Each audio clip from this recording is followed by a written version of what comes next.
አደረሳችሁ ጠብቆ አሳድጎ ከልጅነቴ አባቴ ሆነ ሚካኤል አባቴ ይለይብኛል ሚካኤል ይለይብኛል።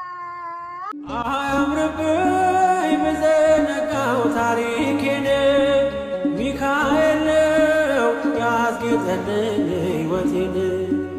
አረሳብኝ እርሱ አትርሳብኝ ያልኩትን ለካ ሰምቶ ይኖራል የልጅነት ጸሎቴን።